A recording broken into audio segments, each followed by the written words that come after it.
जय हिंद, जोहार झारखंड। जिंदगी एक फानी है, जहाँ तो एक दिन जानी है। हिम्मत तेरी जवानी है, कर डाल जो दिल में ठानी है। पत्थर को छू दे तो वो भी पानी है। बीते 2 दिन से काफ़ी अस्वस्थ हैं, शरीर में कमजोरी, चक्कर और थोड़ा सा रात को वॉमिटिंग वगैरह हुआ। तो जाहिर सी बात है, जो लोग हैं सबका अपना अपना तरीका होता है अपने आप को पॉजिटिव करने का। हर किसी के पास अपने आइडियाज़ हैं कि कैसे अपने आप को पॉजिटिव किया जाए। और हमारे दोस्त सवाल भी करते हैं कि आप इतना कुछ झेलने के बाद मानसिक टेंशन, शारीरिक टेंशन, लोगों का हेट, ट्रोल, छींटाकसी, साजिश, षड्यंत्र, धमकी, कैसे मुस्कुरा लेते हैं। उसका मुख्य रीज़न है हमारा एटीट्यूड अलग है। हमारा एटीट्यूड है ज़मीन, हमारा एटीट्यूड है साधारण, हमारा एटीट्यूड है सिंपल। हमारा नज़रिया कहीं ना कहीं हमें पॉजिटिव बना के रखता है। तो उसी क्रम में बैठे हैं शमशान घाट में, संदेश शमशान घाट से। इसलिए भी क्योंकि कहीं ना कहीं हम इस मोह माया की दुनिया में काफ़ी आकर्षित हो जाते हैं भौतिकवाद की ओर, और हम सच्चाई से दूर हो जाते हैं। तो हर इंसान को जानना चाहिए कि हर कोई, ना तारीफ तेरी होगी ना मेरा मजाक होगा, ना तारीफ तेरी होगी ना मेरा मजाक होगा, ना गुरूर कर इस जिंदगी में, एक दिन तेरा भी खाक होगा मेरा भी खाक होगा। तो हर इंसान को इस बात को जानना चाहिए कि एक दिन सबको यहाँ से चले जाना है, कोई यहाँ रहने के लिए नहीं आया है। अतः अपने अपने कर्म को करे, अपने अपने हिस्से के अधिकार को खाए, कोई किसी के छीन के ना खाए। और मेरा यही प्रश्न जो लोग मुझसे पूछते हैं कि आप पॉजिटिव अपने आप को कैसे बना के रखते हैं, तो उसका महत्वपूर्ण कारण है ये शमशान। हालांकि वीडियोज़ के माध्यम से हम आज ये हाल फिलहाल जब से आंदोलन हो तब से लोगों को बताते हैं, लेकिन हम यहाँ लगभग 9वीं 10वीं से आते थे।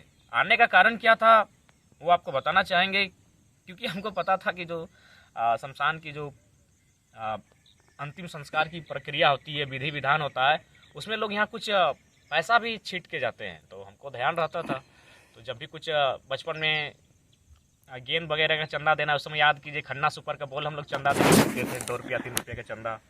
तो घर में मांगेंगे और देगा कौन, तो इसीलिए यहाँ पहुँचते थे। और आज भी जहाँ बैठे हैं अगर खोजेंगे तो 1-2 रुपये सिक्का मिल जाएगा। जैसे कि देख सकते हैं, हम दिख भी रहा है, वो 5 टका सिक्का दिख हो रहा है।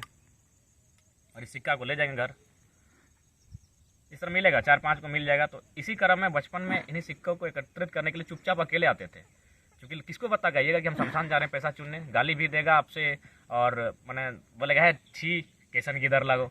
तो बता के आने का विषय नहीं था, लेकिन साहस, निडरता ये बचपन से रही है। तो इन्हीं कारण यहाँ आते थे, और फिलहाल अब बड़ा हो चुके हैं। और बस यही संदेश रहेगा आज कि गुरूर ना हो और कोई किसी के अधिकार को छीनने का कार्य ना करे। और विशेष झारखंड पर थोड़ा बात करते हैं। जब शमशान घाट में बैठे हैं तो ऐसा नहीं सिर्फ शमशान का ही संदेश देकर चले जाएं। जहाँ तक झारखंड का विषय है, आप सभी देख रहे हैं, मैं भी देख रहा हूँ, कहीं ना कहीं ऐसा प्रतीत होता है कि जो लोग हमारी सरकार में बैठे हैं या जो फिर कॉरपोरेट्स का सहयोग कर रहे हैं, झारखंड को बेच देना चाहते हैं। कभी कभी ऐसा लगता है कि राज्य सरकार, केंद्र सरकार दोनों एक ऐसा फरमान जारी करे और जितने भी प्रवासी राज्य के रहने वाले हैं उन्हें कह दीजिए 2-3 महीना के लिए अपने राज्य वापस चले जाएं। जितने भी प्रवासी लोग हैं जो अन्य राज्यों से झारखंड में रहते हैं, उनसे एकदम विनम्र कह दीजिए कि 2-3 महीना के लिए झारखंड से बाहर चले जाएं, और उस दौरान झारखंड में जितने लोग हैं इनकी हवाओं में जहर घोल दिया जाए, ये ख़त्म हो जाएंगे। फिर प्रवासी को बुला लीजिए और इनका ज़मीन प्लॉटिंग करके बांट दीजिए। आज दुख में है, दर्द में, इसलिए इस बात को हम कहने पर मजबूर हैं कि आज ये कंडीशन है झारखंड में। और ये बात मैं इसलिए कह रहा हूँ कि झारखंड के लिए रूल्स नहीं है। यहाँ के छात्र परेशान हैं, यहाँ के किसान परेशान हैं, और लॉजिकली कह रहा हूँ। नागपुर से एक आईएएस अधिकारी ने, जी हाँ आईएएस अधिकारी, ऐसा नहीं ठीक है लोग हमें बच्चा कहते, स्वीकार करते हैं हम लोग बच्चा हैं, लेकिन एक आईएएस अधिकारी ने एक पेपर का कटिंग भेजा है। मैं नाम उनका नहीं लूँगा, वे नागपुर में खनन विभाग में से उनका पोस्टिंग है। उन्होंने, वो झारखंड से हैं, उन्होंने क्या भेजा है उसमें, आपका उस पेपर कटिंग में है कि एक एनसीएल नामक कोई कंपनी है, एनसीएल है या एनएलसी नामक कोई कंपनी है, नेवेली लिमलाइट करके कुछ है, मैं नाम पूरा नहीं हो पा रहा हूँ। एनएलसी नामक कोई कंपनी है जो खनन का कार्य करती है। वह तेलंगाना में भी खनन का कार्य करती है उड़ीसा में भी खनन का कार्य करती है। लेकिन ध्यान दीजिएगा, एक माइनिंग पोस्ट, जो माइनिंग सरदार की पोस्ट है, उसकी बहाली आई है। उसमें क्या लिखा है, उड़ीसा में उड़िया भाषा का वही कंपनी जो झारखंड में भी कार्य कर रही हैं, वैसी कंपनियां खनन का काम, माइनिंग्स का कार्य। उड़ीसा में जो माइनिंग्स का कार्य हो रहा है और माइनिंग्स कार्य के लिए जो माइनिंग का पोस्ट आया है, उसमें उड़िया भाषा मांगा गया है और तमिलनाडु में तमिल भाषा मांगा गया है। लेकिन झारखंड में ओपन, झारखंड में नो बैरियर। इसीलिए मजबूरन इस बात को कह रहे हैं कि झारखंड सरकार केंद्र सरकार को मिल के एक ऐसा मैसेज देना चाहिए अंदर अंदर कि जितने भी प्रवासी लोग हैं, क्योंकि उनका हम सम्मान करते हैं, हमारी व्यक्ति से लड़ाई नहीं है, लेकिन हम बहुत परेशान हो चुके हैं, हम लोग बहुत दुखी हो चुके हैं। तो जितने प्रवासी लोग हैं उन्हें कहिए 2-3 महीना के लिए अपने राज्य वापस चले जाएं और उस 2-3 महीना में झारखंड की हवाओं में जहर घोल दिया जाए। और जितने बड़े बड़े लोग हैं उन्हें कहिए दूसरी जगह शिफ्टिंग हो जाए, बाकी सब लोग मर जाएंगे। इन्हें दामोदर नदी में विसर्जन कर दीजिए, सोना रेखा नदी में डुबा के मार दीजिए और फिर बाकी बुला लीजिए कि आइए झारखंड खाली हो चुका है, प्लॉटिंग कर दीजिए। नौकरियां तो बेच ही रहे हैं बाहर के लोगों को, ज़मीनें तो बेच ही रहे हैं कॉरपोरेट्स को। उदाहरण है, गोड्डा में लोग मार खा रहे हैं, हजारीबाग बड़का गांव में मार खा रहे हैं, पेटरवार में लोग विरोध कर रहे हैं ज़मीन देने का। तो ज़मीनें हमारी कॉरपोरेट्स कंपनी को बेच ही रहे हैं, नौकरी यूपी बिहार उड़ीसा छत्तीसगढ़ को बेच ही रहे हैं। तो इसीलिए एक फरमान जारी कीजिए या फिर एक प्लानिंग बनाइए कि झारखंड में सिर्फ झारखंडी लोग बचे 2-3 महीना में, बाकी प्रवासी अपने राज्य चले जाएं। उस दौरान जितने लोग हैं उनको, जिस तरह हिटलर ने केस दिया था यहूदी लोग को मारने के लिए 60 लाख, आप झारखंडी को एक साथ सर्वनाश कर दीजिए और प्लॉटिंग करके ज़मीन बांटते रहिए, नौकरी भी बाहर को बेचते रहिए। बहुत मजाक बना के रख दिया है झारखंड की सिस्टम। 22 साल हो गए, वो नीति नहीं बना पाते हैं। तो ये लोग मैंने गुरु घंटाल लोग यहाँ क्या कर रहे हैं? भेड़ बकरी चराने के लिए आए हैं, घास छीलने के लिए आए हैं, या क्या करने के लिए आए हैं? इतने बड़े बड़े अधिकारी जो 22 वर्षों में एक नीति नहीं बना पाते हैं। ये है झारखंड की दशा, ये है झारखंड का दर्द। यहीं आपका NCL नामक एक कंपनी है, नॉर्दर्न कोल लिमिटेड, जो शायद मध्य प्रदेश में कार्य करती है, सिंगरौली में। वहाँ यदि कंपनी कोयला कहीं मिलता है ज़मीन में और उस ज़मीन का अगर अधिग्रहण किया जाना है, तो सबसे पहले ज़मीन का अधिग्रहण तब तक नहीं होगा जब तक घर नहीं बनता है। यानी जो भी विस्थापित लोग होंगे उनको पहले कंपनी NCL नॉर्दर्न कोल लिमिटेड घर बना के देती है। जाइए हमारा यहाँ बेरमो में 1951 में ज़मीन लिया गया है, आज तक नौकरी नहीं दिया गया है, ना आज तक मुआवजा मिला है। तो इसीलिए बोल रहे हैं कि झारखंडी तक इन लोग को इतना ही एलर्जी है, तो झारखंड में एक दिन 20 गोल दिया जाए, बाकी जितने लोग अन्य राज्य के उनको बोलिए 2 महीना अपना गाँव वापस चले जाएँ। जब ये लोग सब खत्म हो जाएंगे, आइए आपका स्वागत है। यही NCL CCL सब समान है। 8 यूनिट है खनन की, कोयला खनन की, जिसमें NCL जमीन जब अधिग्रहण किया जाता है तो घर बना के देती है। लेकिन झारखंड में क्या करती है, न झारखंड के लोगों को लाठी डंडा मार पीट और 20 साल तक केस लड़ो कोर्ट में, तब जाके फिर आपका नौकरी क्लियर होगा, मुआवजा क्लियर होगा। ये स्थिति झारखंड की है। इसीलिए दुख पूर्वक मैंने इस बात को रखा कि झारखंड की हवाओं में जहर घोल दिया जाए, ताकि सभी झारखंडी एक ही दिन काल के मुंह में, काल के गाल में समा जाएंगे। और उसके बाद आप बाहरी को प्लॉट बांटते रहिए, बेचते रहिए, धनबाद को बायधान से धनबाद बनाते रहिए, साक्षी गाँव को, काली माटी को टाटा जमशेदपुर बनाते रहिए, खत्म कर दीजिए लोगों को। दूसरी बात, बहुत सारे किताब के रेफरेंसेस कहते हैं, जिनमें आदिवासी माओवादी एक किताब में पढ़ रहा था कि सरकार की नज़र आदिवासी की ज़मीन पर क्यों होती है। सबसे पहला बात, आदिवासी यानी कुछ लोग सूची में हैं, कुछ लोग सूची में नहीं हैं, दोनों मिला के आदिवासी, कि सरकार की नज़रें आदिवासियों की ज़मीन पर क्यों होती है। आप देख सकते हैं कभी सुप्रीम कोर्ट का आदेश आता है इतना जंगलों को खाली करें, और प्रशासन के द्वारा फिर आदिवासियों को खदेड़ना प्रारंभ हो जाता है। ये विषय भी यहाँ इसलिए कह रहे हैं क्योंकि गोड्डा का कंडीशन आप देख सकते हैं किस प्रकार ज़मीन है, आप बस्तर का कंडीशन देख सकते हैं, उड़ीसा का कंडीशन देख सकते हैं कि किस प्रकार कॉरपोरेट्स को बसाने के लिए, कॉरपोरेट्स को विकास के नाम पर ज़मीन देने के लिए आदिवासियों को कत्लेआम किया जाता है। इसलिए कि वह उनका मानना है, जो सुप्रीम कोर्ट अथवा जो सरकार और जो सभ्य लोग हैं, जो अपने आप को सभ्य कहते हैं, अपने आप को रईस कहते हैं, सभ्य कहते हैं, कुलीन कहते हैं, उनकी नज़रों में जो आदिवासी, किसान, कबीला, कामगार जो हैं, वो कहीं ना कहीं जंगली पशु के समान है। इसीलिए उनकी ज़मीन का भी वैल्यू नहीं है, ना उनकी जान का वैल्यू है। आप कहीं भी देख लीजिए, डैम बनना, नदी बनना, पुल बनना, जहाँ जबरन ज़मीन लिया गया है, वह ज़मीन आपको मैक्सिमम आदिवासियों की मिलेगी, इसलिए क्योंकि वो कॉमन ज़मीन है। ये मैं नहीं कह रहा, किताब का रेफरेंस करता है, वो किताब मेरे हाथ में अभी नहीं है, कभी हम किताब को लेकर लाइव में आएंगे। शायद उस किताब का नाम है आदिवासी और माओवादी। उस किताब का रेफरेंस कहता है कि सुप्रीम कोर्ट हो या फिर सरकारें हों, उनकी नज़र में, चूँकि बार बार देख सकते हैं आप कि एक फैसला आता है कि जंगल को खाली करे, जंगल को प्रतिबंध किया जाए, कि उनकी नज़रों में जो आदिवासी है की ज़मीनें हैं वो कॉमन ज़मीनें हैं, यानी इसको कोई भी लूट सकता है। इसीलिए देख सकते हैं जो भी झारखंड के अलावा भी अन्य प्रदेशों में जो भी योजनाएं बनती हैं, डैम बने, या फिर कोई स्टेच्यू बने या फिर कुछ बने, कोई भी विकास के नाम पर कोई बड़ी बड़ी परियोजनाएं अगर स्थापित होती हैं तो मैक्सिमम ज़मीनें जहां बेईमानी से छीना जाता है वो आदिवासियों की होती है। यानी वे लोग मानते हैं, जो सभ्य लोग हैं, 1% 2% सभ्य लोग हैं इस देश में, वे लोग क्या मानते हैं कि आदिवासी, किसान, कामगार ये लोग जंगली पशु हैं, इनकी जान और ज़मीन की कोई वैल्यू नहीं है, इसे लूट लिया जाए। ये हम नहीं कह रहे, ये आंकड़े कह रहे हैं और ये मैं किताब का रेफरेंस कह रहा है।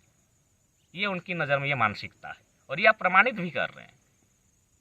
झारखंड में जितनी भी उद्योग बने वो किन की ज़मीनें हैं?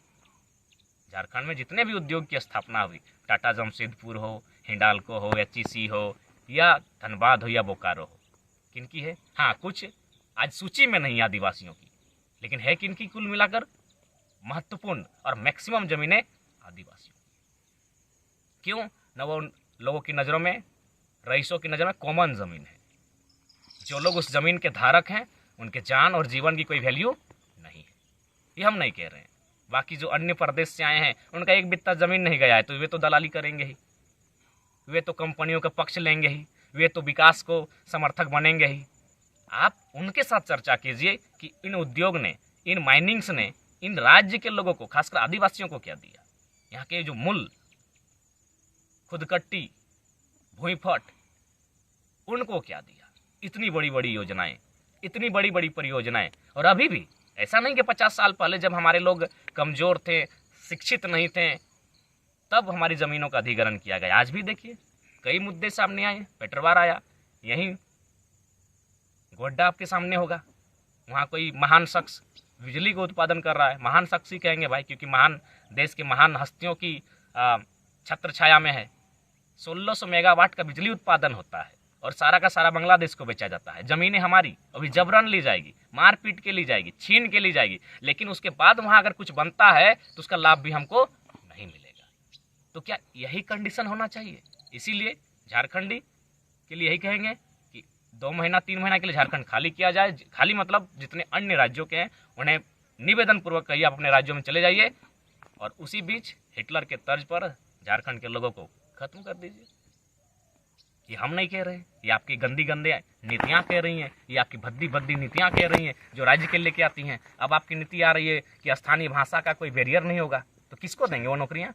अगर स्थानीय भाषा का बैरियर नहीं होगा, अगर गुजरात में गुजराती, उड़ीसा में उड़िया नहीं होगा, तो किसको मिलेगी वो वैकेंसियाँ? ऑल ओवर इंडिया को। तो ऑल ओवर इंडिया के लिए झारखंड बना है क्या?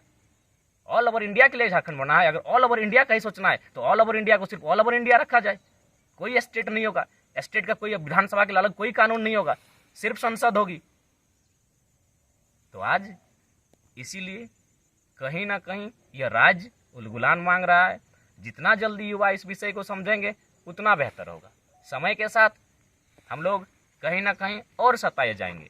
इससे बेटर है एक बार हिम्मत करके, साहस करके उलगुलान की ओर रुख को मोड़े, और जिस तर्ज पर हमने अंग्रेजों का सामना किया है, आज उसी तर्ज के साथ इन बेईमान कॉरपोरेट्स, उनके साथ मिले नेता मंत्री, उनके साथ मिले ब्यूरोक्रेट्स का भी सामना करने का साहस दिखाइए।